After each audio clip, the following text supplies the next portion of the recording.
നമ്മളിന്നത് മുളക് തോട്ടത്തിലാണ്. ഇത് കണ്ടോ, നല്ല പഴുത്ത മുളകുകൾ, ഇങ്ങനെ പഴുത്ത മുളകുകൾ ഇങ്ങനെ പറിച്ച് വെയിലത്തുണങ്ങി വത്തൽ ഒന്ന് കഴിച്ചു നോക്കാം. ടേസ്റ്റ് അത്യാവശ്യം എരിവുണ്ട്. ഇതുണ്ടോ, മുളകെല്ലാം നിലത്ത് പൊഴിഞ്ഞ് കിടക്കുകയാണ്. പൊഴിഞ്ഞ് കിടക്കുന്ന മുളക് ഇതാ നമ്മളിങ്ങനെ എടുക്കും. ഇത് കണ്ടോ, പൊഴിഞ്ഞ് കിടക്കുകയാണ്. പച്ചയും പഴുത്തതും എല്ലാം പൊഴിഞ്ഞ് കിടക്കുക. ഇതെല്ലാം പറുക്കണം, ഇതെല്ലാം പെറുക്കി അടുക്കി റെഡിയാക്കണം.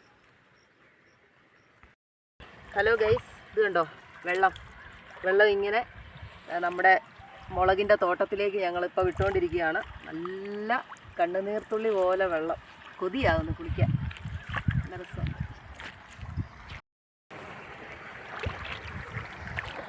അപ്പം ആ മുളക് തോട്ടത്തിലേക്കുള്ള വെള്ളമാണിത്. നല്ല കുത്തി ചാടുന്ന വെള്ളമാണ് അങ്ങോട്ട് ഞങ്ങൾ പമ്പ് ചെയ്ത് വിട്ടുകൊണ്ടിരിക്കുന്നത്.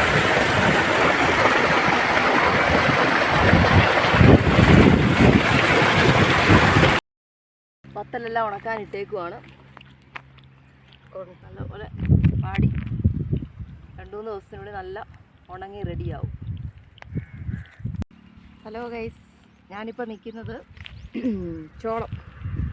ചോളത്തിൻ്റെ ഒരു തോട്ടത്തിലാണ്. മക്കാച്ചോളം ആയി വരുന്നതേ ഉള്ളൂ, ശരിക്കും ആയിട്ടില്ല, വളർന്നു വരുന്നതേ ഉള്ളൂ. ഇതാണിപ്പോൾ നമ്മൾ കണ്ടുകൊണ്ടിരിക്കുന്നത്. അതിൻ്റെ പൂവാണിത്, ചോളത്തിൻ്റെ പൂവാണിത്. ഇതാണ് പരാഗണം നടത്തി ചോളത്തിൻ്റെ കായ ഉണ്ടാകുന്നത്. അങ്ങനെയാണ്.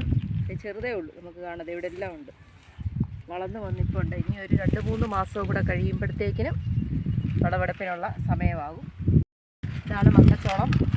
മക്കച്ചോളം ഇപ്പം പറിക്കാവുന്ന രീതിയിലായിട്ടുണ്ട്. ഇതാ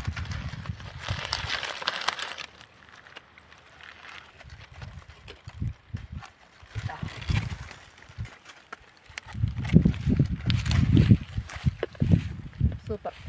ഹലോ, ഇതെന്നാന്നറിയാമോ? കമ്പ്. ഇത് നമ്മുടെ അരി പോലെ തന്നെയുള്ള ഒരു വിഭാഗത്തിൽ വരുന്ന ഒരു ചെടിയാണിത്. അരിപ്പൊടി കൊണ്ട് നമ്മൾ എന്തെല്ലാം ഉണ്ടാക്കുന്നു, പുട്ടുണ്ടാക്കുന്നു, ഇടിയപ്പം ഉണ്ടാക്കുന്നു. അതുപോലെ തന്നെ ഈ കമ്പ് വെച്ചിട്ട് നമ്മൾ അതുപോലത്തെ തന്നെ സാധനങ്ങളാണ് ഉണ്ടാക്കുന്നത്. ഇടിയപ്പം, ദോശ, അതുപോലത്തെ സാധനങ്ങൾ ഉണ്ടാക്കാം. അരിയുടെ അതേ രീതിയിലുള്ള ഒരു വിത്താണിത്. അത് ഈ ചെടിയും അതുപോലെ തന്നെ അരി പോലെ തന്നെയുള്ള ഒരു സാധനമാണ് തരുന്നത്. ഇതിൻ്റെ പേര് കമ്പ്. അപ്പോൾ ഇത് കുറച്ചുകൂടെ മൂത്തതാണ്. പൂവെല്ലാം വാടി കുറച്ചുകൂടെ അരിയെല്ലാം ആകാറായിട്ടുണ്ട്. ഇതിൻ്റെ ഇംഗ്ലീഷ് പേര് പേൾ മില്ലറ്റ് എന്നാണ്. ഇതിൻ്റെ സാധാരണ പറയുന്നത് കമ്പെന്നാണ് പറയുന്നത്.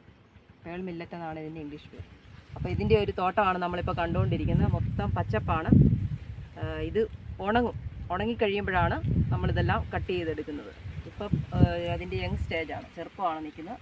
ഇത് മൂത്ത് നല്ല റെഡി ആകുമ്പോൾ ഇത് ഉണങ്ങും. ആ സമയത്താണിത് വിളവെടുപ്പ് നടത്തുന്നത്. അപ്പോൾ നിങ്ങളെ വേറൊരു തോട്ടമാണ് കാണിക്കുന്നത്. ഇത് ചെറിയ പയറിൻ്റെ ചെടിയാണ്. പയറായിട്ടില്ല, പൂത്ത് വരുന്നേ ഉള്ളൂ. ഇത് കണ്ടോ, ചെറിയ പൂവൊക്കെ ഇട്ട് വരുന്നതേ ഉള്ളൂ ചെടിയേൽ. ഇതിൻ്റെ ഇല നമുക്ക് കറി വെക്കാം, ചീരക്കറിയായിട്ട് വെക്കാവുന്നതാണ്. ഇതിൻ്റെ ഇല ഇങ്ങനെ പറിച്ച് ഇല മാത്രമായിട്ട് അരിഞ്ഞ് ചീരക്കറി വെക്കാവുന്നതാണ്. നല്ല ടേസ്റ്റാണ്, വിറ്റമിൻസ് അധികമുള്ളതാണ്, നമ്മുടെ ഹെൽത്തിന് ഏറ്റവും ഉപയോഗമുള്ളൊരു സാധനം. ഓക്കെ, വേണമെങ്കിൽ ഇൻബോക്സിൽ. ഇപ്പം ഞാൻ നിൽക്കുന്നത് കോട്ടൺ പ്ലാന്റ് പരുത്തിച്ചെടിയുടെ അടുത്താണ്. ഇതുണ്ടോ, പൂവായി കായുമായി, പച്ചയാണ്. ഇതാ ഒരെണ്ണം അടർത്തി കാണിച്ചു തരാം. കായായിട്ടുണ്ട്. ഇത് പച്ചക്കായാണ്. ഇത് ഉണങ്ങിക്കഴിയുമ്പോഴാണ് ഇതിൻ്റെ വെളിയിലേക്ക് ആ പഞ്ഞി വരും, കോട്ടൺ വെളിയിലേക്ക് വരും. അപ്പോൾ പച്ചയാണ്, പൂവായിട്ടുണ്ട്. ഒരു 2-3 മാസത്തിനുള്ളിൽ ഇത് ഉണങ്ങി പഞ്ഞിയായിട്ട് വരും. ഇതാണ് കോട്ടൺ പ്ലാന്റിൻ്റെ തോട്ടം.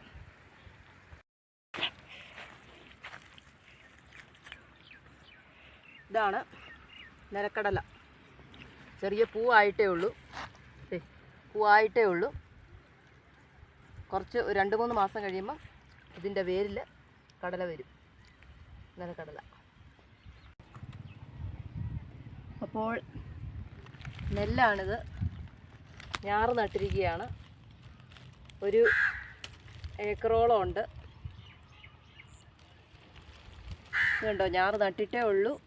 ഇപ്പോൾ അതിന് മരുന്നൊക്കെ അടിച്ചുകൊണ്ടിരിക്കുകയാണ്. മരുന്നും അതിന് വേണ്ട വളങ്ങളും ഒക്കെ ചെയ്തിരിക്കുകയാണ്.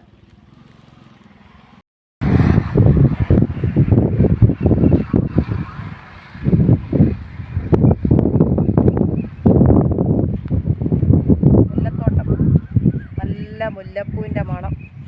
ഇഷ്ടംപോലെ മുല്ലപ്പൂ എല്ലാം ഇപ്പോൾ പറിച്ചു കഴിഞ്ഞ് നാളത്തേക്കിന് വിരിയാനുള്ള മുല്ലപ്പൂ മൊട്ടുകളാണ് ഈ കണ്ടുകൊണ്ടിരിക്കുന്നത്.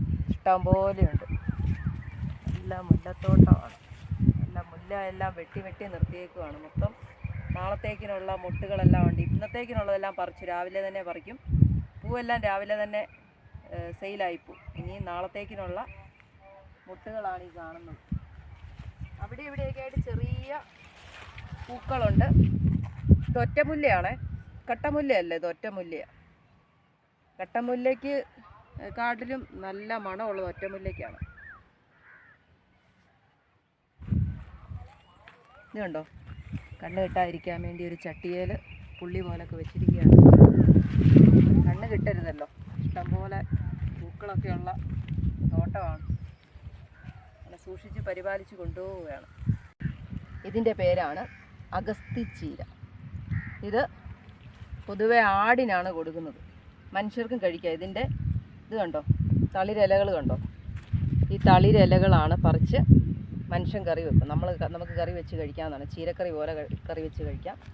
ഇത് മൂടോടെ വെട്ടി ആടിന് കൊടുക്കും. നല്ല വിറ്റമിൻ വളരെ കൂടിയ ഒരു ചെടിയാണിത്.